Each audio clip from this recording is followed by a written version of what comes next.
تو ناظرین، یہ کہانی جو ہے جو میں اب آپ کو سنانے لگا ہوں، اس کا تعلق انٹرنسک موٹیویشن کے ساتھ ہے. اور انٹرنسک موٹیویشن کا مطلب یہ ہے کہ کوئی ریوارڈ آپ کے سامنے نہیں ہے، لیکن آپ پیشنیٹلی چاہ رہے ہیں کہ میں کسی طریقے سے اس مسئلے کو حل کروں. واقعہ کچھ اس قسم کا ہے جس کا ایجوکیشن سے تعلق نہیں ہے، آئی ایم سوری فار، لیکن انٹرنسک موٹیویشن سمجھانے کے لیے اس سے مزیدار واقعہ میں آپ کو نہیں سنا سکتا.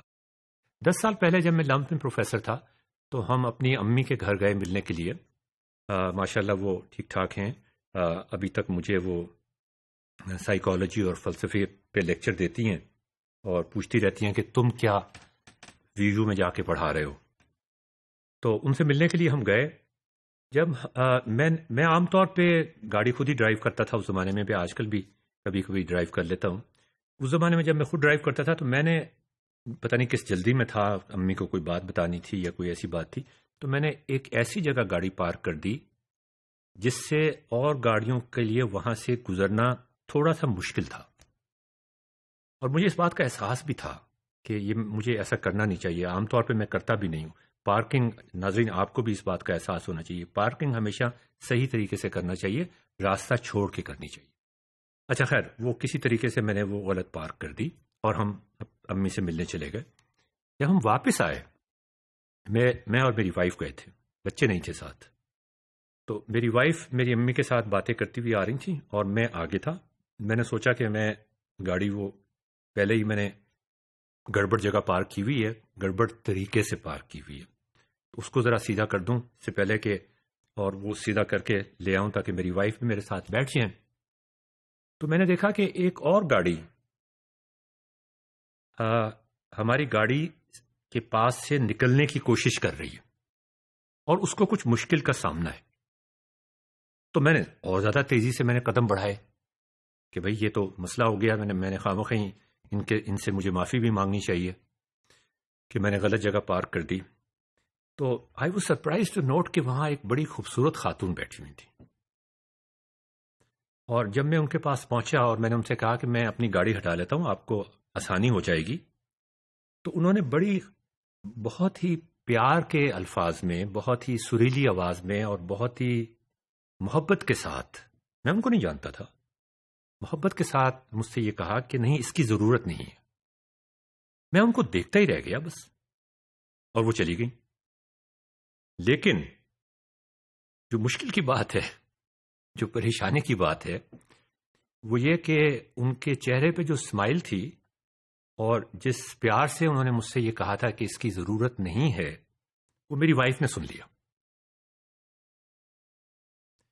اور انہوں نے مجھ سے یہ کہا کہ یہ خاتون تم سے اتنی فری کیوں ہو رہی تھی.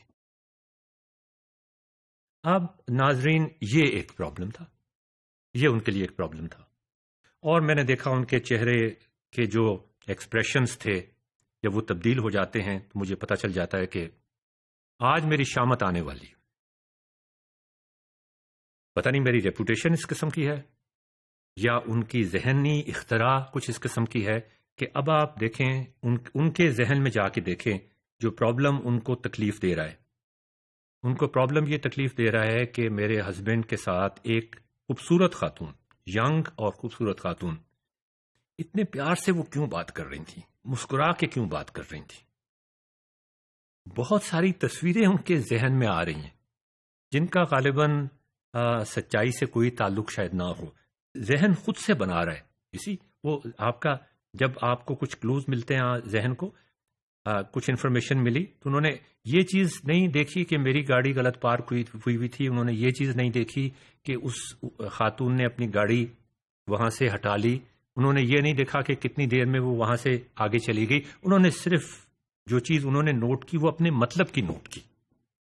سلیکٹنگ انفارمیشن، آپ نے کچھ دیکھا، اس میں سے کچھ انفارمیشن آپ نے سلیکٹ کر لی، اور وہ انفارمیشن آپ کے لیے بڑی دھماکہ خیز تھی کہ آپ کے ہسبینڈ کے ساتھ ایک خوبصورت ینگ خاتون اتنا فری کیوں ہو رہی تھیں، اتنے پیار سے کیوں بات کر رہی تھیں، مسکرا کیوں رہی تھیں. تو میری امی نے کہا کہ کیا بات ہوئی؟ تو میں نے کہا کہ میں نے وہ گاڑی صحیح جگہ پارک نہیں کی ہوئی تھی، تو وہ میں نکال رہا تھا. تو میری وائف کہتی ہے کہ نہیں یہ تو قصہ نہ سناؤ، اصل بات بتاؤ. دیکھو اصل بات جیسے گاڑی پارک گڑبڑ نہیں تھی، اصل بات کچھ اور تھی. کہتی ہے اصل بات بتاؤ، وہ خوبصورت خاتون ان سے فری کیوں ہو رہی تھی؟ میں سوال یہ پوچھ رہی ہوں، میری امی کی طرف اشارہ کر کے کہتی ہیں جیسے شاید میری امی کا بھی کچھ قصور ہے اس میں.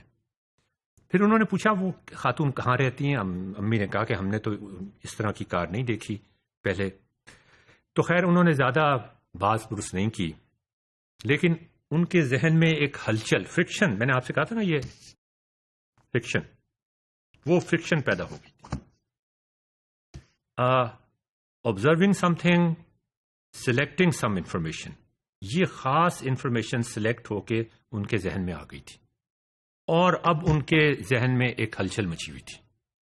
اس پرابلم کو سالو کرنے کے لیے، اس سوال کا جواب دینے کے لیے کہ میرے ہسبینڈ سے کوئی خاتون، خوبصورت خاتون فری کیوں ہو رہی تھیں، وہ کچھ بھی کر سکتی تھیں، یہ ایک انٹرنسک موٹیویشن ہوتی ہے.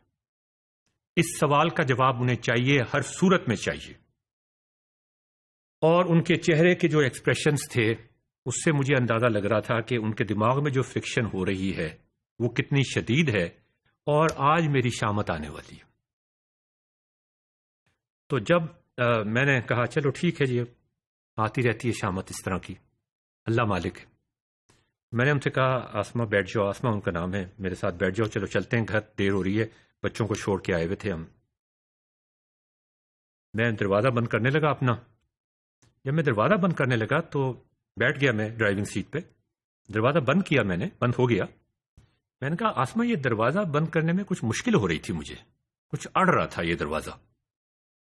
میں نے بات تبدیل کرنے کی کوشش کی نا، کسی طریقے سے وہ بات بھول کے اور بات کرنا شروع کر دیں. اب جیسے ہی گاڑی آگے چلے گی اور میری امی کھڑے ہو کے خدا حافظ کہہ رہی ہیں، ان سے وہ ذرا آگے جائے گی تو میری شامت آ جائے گی. تو آئی واز کمپلیٹلی سرپرائزڈ کہ گاڑی کا دروازہ بند ہونا، مشکل سے بند ہونا، ذرا اڑ کے بند ہونا. ایک دم سے وہ مسکرائیں اور کہنے لگی مجھے پتا چل گیا وہ خوبصورت خاتون تم سے فری کیوں ہو رہی تھی، تم نیچے اترو. اور میں نے فوراً نیچے اتر گیا. میں نے کہا کہ اب تو ان کا موڈ ٹھیک ہو گیا نا، اب میں فوری طور پہ ان کی بات مان لوں، اب کوئی غلطی نہ ہو جائے مجھ سے. فوراً نیچے اترا. میں نے کہا بتائیے اب میں کیا کروں؟ تو کہنے لگیں کہ دیکھو اس پہ نیلے رنگ کا پینٹ لگا ہوا ہوگا. میں نے دیکھا دروازے پہ نیلے رنگ کا پینٹ لگا ہوا تھا. اب مجھے بالکل احساس نہیں تھا کہ یہ کیا ماجرا ہے. ناظرین آپ کو معلوم ہوا ہے کہ یہ کیا ماجرا تھا؟ یہ اگلے ماڈیول میں آپ کو بتاتے ہیں.